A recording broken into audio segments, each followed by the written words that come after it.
안녕하세요 여러분. 환절기 아침 저녁으로 살살한 가을날 건강에 유의하시고 행복한 시간 되기를 소망합니다. 요즘 날씨만큼이나 책 읽기 좋은 계절입니다. 오늘 법정스님의 글을 읽다가 혼자 읽기 아쉬운 마음에 법정스님의 좋은 글 중에서 이 계절에 어울리는 가을에 쓰신 글 함께 하겠습니다. 법정스님께서 한때 최장수 월간교양지 샘터에 삼방한담이라는 법정 칼럼으로 글을 연재하셨습니다. 삼방한담이란 산사이 방에서 나누는 한가로운 이야기라는 뜻입니다. 메인은 일을 하지 않으셨지만 샘터지 창간인과의 특별한 인연으로 글을 연재하신 걸로 알고 있습니다. 법정스님께서도 어쩔 수 없었던 인연법 덕분에 법정스님의 무소유처럼 맑고 향기로운 글 삼방한담이 탄생하게 되었습니다. 법정스님의 글을 만날 때면 바쁜 일상 속에서도 스님께서 보시는 자연이 눈앞에서 자연스럽게 펼쳐지는 것 같습니다. 꾸밈 없는 스님의 삶 이야기는 무소유 스님의 마음이 묻어나는 것을 느낄 수 있습니다. 스님의 글에는 자연과 아름다운 음악이 있고 꽃향기처럼 좋은 향기를 느낄 수 있었으며 맑고 고운 새소리가 들리는 것처럼 감동하게 합니다. 한 달에 한 번 샘터를 통해서 만날 수 있었던 법정 스님의 칼럼을 손꼽아 기다렸던 시절, 사춘기 방황의 시간 스님의 글 읽으며 밤하늘의 별을 헤이던 순수한 시절이 떠오르기도 합니다. 지금 법정 스님은 계시지 않지만 스님의 향기는 언제나 내 마음의 등불로 지탱해 주시고 계십니다. 이 글은 법정 스님께서 월간 잡지 샘터에 정기적으로 기고하신 법정 칼럼 삼방한담 32년 전 1990년 11월 올리신 글이지만 이 계절에 너무나 어울리는 글이기 때문에 끝까지 좋은 글, 좋은 시간 함께 해주시면 감사드립니다. 제목은 또 가을이네. 도계산에서는 추석날 밤 비가 내렸다. 동산에 떠오르는 달맞이는 못하고 마리에 앉아 구박만큼 밑에 떨어지는 빗소리를 들었다. 가을비 소리는 여전히 적막하고 쓸쓸하게 들린다. 비가 내리면 풀불레 우는 소리도 묻히고 만다. 전등불 대신 촛불을 밝혀두고 벽에 어리는 그림자와 더불어 차양기에 젖었다. 요즘 나는 촛불 아래서 좋은 시간을 보내고 있다. 새벽 예불을 마치고 아침 공양 전까지 입선 시간 촛불을 밝혀두고 앉아있으면 마음이 한결 차분하고 정신은 별빛처럼 또렷해진다. 전등불은 밝고 편리하지만 촛불만큼 아늑하고 포근한 맛이 덜하다. 촛불은 살아있는 불꽃이라서 그런지 정감이 간다. 방금 16새 마늘이 산등성이 위로 둥실 떠올랐다. 구름 한 점 없는 청명한 밤하늘에 떠오르는 정다운 얼굴. 하던 일을 밀쳐두고 뜰에 나가 어정거리며 달마종을 했다. 늘 보아도 다른 정답다. 해처럼 눈부시지 않아 마음 놓고 눈길을 보낼 수 있다. 달과 마주하고 있으면 아무 말이 없이도 무료하지 않다. 달 같은 친구가 있다면 그의 삶은 향기로울 것이다. 가을 달빛에서는 하프 소리가 들리는 것 같다. 마른 바람에 그 그늘이 승그러진 후박나무 아래 앉아 귀를 모아도 천지간에 아무 소리도 들리지 않는다. 낮 동안 꿀밤을 따모으느라 뒷곁 꿀밤나무에 분주히 오르내리며 찍찍거리던 다람쥐 소리도 없고 먹이를 가지고 다투는 산새의 거칠은 날개짓 소리도 들리지 않는다. 여름밤이면 을에 들려올 머슴새, 속독새 소리도 이제는 없다. 이 정막강산에 들리는 소리라고는 다만 귀뚜라미와 풀벌레 우는 소리뿐. 그러나 귀뚜라미와 풀벌레는 밤의 고요를 깨뜨리는 것이 아니라 오히려 정막을 거들고 있다. 이 정막과 은은한 달빛으로 몸과 마음을 씻는다. 오늘 아침낮을 나는 모처럼 투명하고 향기롭고 충만한 시간을 가졌다.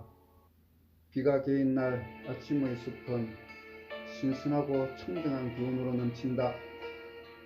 나뭇잎새마다 햇살을 받아 반짝반짝 빛을 발하고 상큼한 숲 향기가 우리들 폐 속까지 깊숙이 스며든다.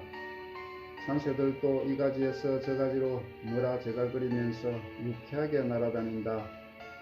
이런 때 방 안에 박혀있는 자는 살 줄을 모르는 자이다. 눈부신 아침 햇살과 향기로운 산들바람과 풀꽃에 맺힌 영롱한 이슬, 그리고 나무와 새와 풀벌레 등 산의 기속들이 온통 생기와 기쁨에 넘쳐 약동하고 있는 때에는 생명의 그 기쁨을 함께 나누어 가질 수 있어야 한다.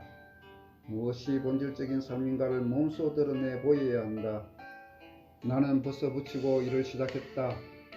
광석과 친구를 꺼내어 이 눈부신 숲의 장치에 동참하도록 햇볕에 널어두었다. 이제는 철이가 신 발을 거두어 다락에 넣었다. 그리고 청소, 방과 앞뒤 마루를 쓸고 닦았다. 내 마음에 낀 때와 얼룩까지도 말끔히 가시도록 구석구석 닦아냈다. 우물가로 내려가 오늘 아침에 벗어놓은 네일을 빨았다.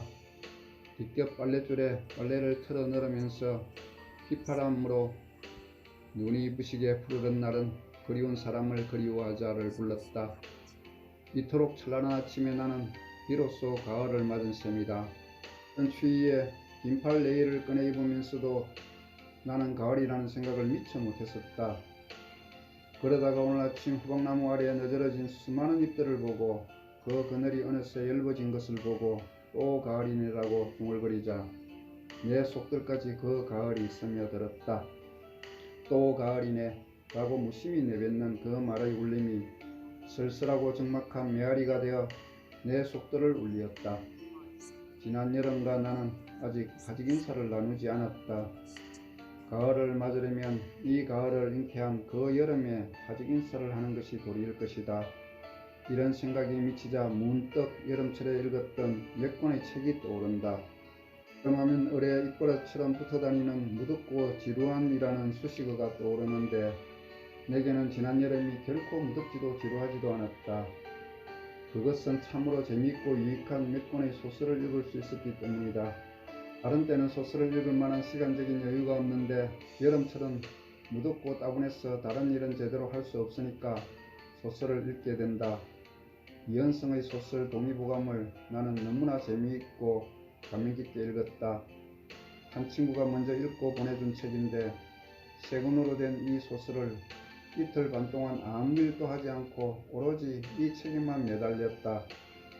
이 소설을 읽는 동안 내 일과는 뒤죽박죽이었다. 예불시간과 공양시간과 취침시간 등 제 멋대로였다. 그만큼 이 소설은 강한 흡인력을 지니고 있다. 16세기 말 조선왕조 등엽의 두터운 신분차별의 사회에서 뛰어난 의서 동의보감을 지은 허준, 주인공을 한 소설이다. 불꽃보다 뜨거운 생애를 살다간 허준의 일대기라고 저자도 말하고 있지만 허준이 몸담아 살던 그 시대와 사회 그리고 그가 신의가 되기까지 그 둘레의 인물들에 얽힌 이야기로 엮여졌다. 이 소설에서 가장 매력있는 인물은 허준 스승 유희태다. 그는 세속적인 명예나 이익에 물들지 않고 자신의 신념대로 꿋꿋하게 살다간 전인적인 양이다. 스승과 제자의 관계 어떤 것이라는 것을 그는 자신의 목숨을 바쳐가면서까지 긴밀하게 가르친다. 허준의 검문세도가인 어떤 대감의 병환을 치료해주고 그 대감으로부터 공정의 시의가 되기 위해 추승서를 받았다는 말을 전해 듣고 스승 유희태는 단호하게 허준을 내쫓는다. 내가 내게서 배운 재주로 기량을 키우라 하지 않고 벼슬 높은 자의 서찰 따위로 내 앞날을 열려고 마음먹는 그 순간에 너는 이미 나를 배신한 것. 너와 나의 인연은 이제 끝났느니라. 썩 물러가라. 또 어떤 제자가 약의 비방을 가르쳐달라고 하는 말을 듣고 유희태는 다음과 같이 꾸짖었다.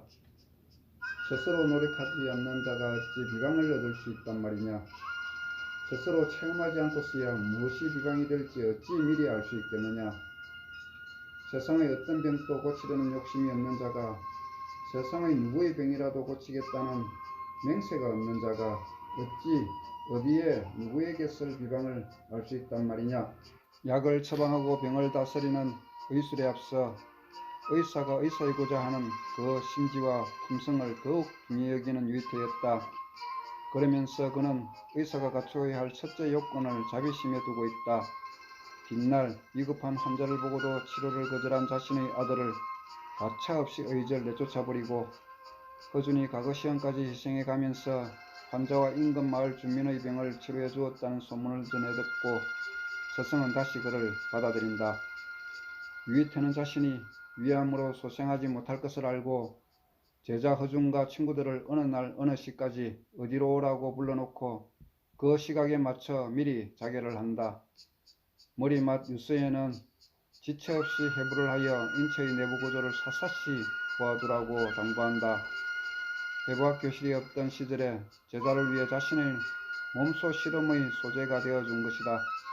이와 같은 스승 밑에서 허준 같은 명의가 안 나올 수 있겠는가? 한 인간의 형성에 스승의 영향이 얼마나 거대한 것인가를 그는 우리에게 극명하게 깨우쳐준다.